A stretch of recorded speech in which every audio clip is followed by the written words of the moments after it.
Officially game week for the Tennessee Volunteers with a rare Thursday night kickoff. Head coach Butch Jones holding his weekly media availability on Saturday. Burns also has an exhibit here at the NASCAR Hall of Fame as the most recent winner of the Ken Squires Award. And his family says they're just overwhelmed with the outpouring they've received since his death. Pioneers and UVA-Wise are just about 10 minutes from kickoff of their football season. Betsy was home to the Tri-Cities' only Negro League baseball team, but it was a piece of history that was nearly forgotten. It has been a historic game here at BMS. 156,990 people were out here at the Bristol Motor Speedway. Since Sure is playing basketball all the way into March, making the transition from hoops to softball can be difficult, especially when it comes to one aspect of the game. News 5 Sports has learned that the surface at BMS has received yet another facelift in the lead up to the night race. It was their first Southern Conference game since 2003, and ETSU played like a team that had something to prove. A new name is about to be added to these legends, people like Carol Yarborough and Richard Petty and our old friend D.W. It appears as if a win on the road at Appalachian State is worth 10 spots in the Associated Press Top 25 poll as Miami leaps from 25 to 15 this week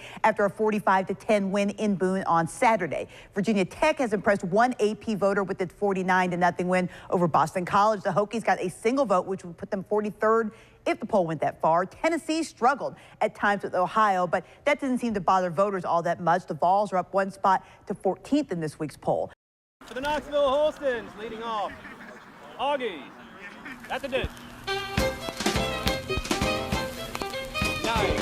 It's the history of America's pastime, live and in living color. So we're part of the Tennessee Association of Vintage Baseball. There's 11 teams across the state that play by the rules of 1864. The Holstons and the Machinists first played in Knoxville 149 years ago.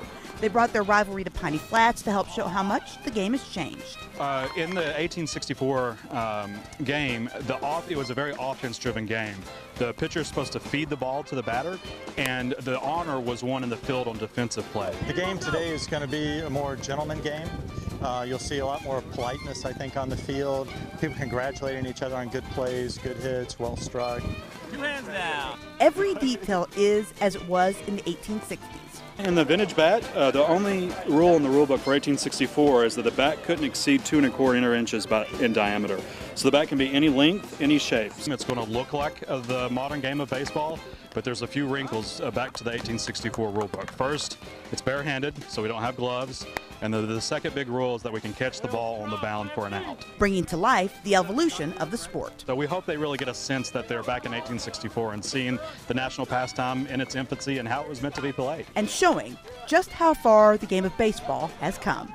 Getting the facts right in Piney Flats. Heather Williams, News 5 WCYB.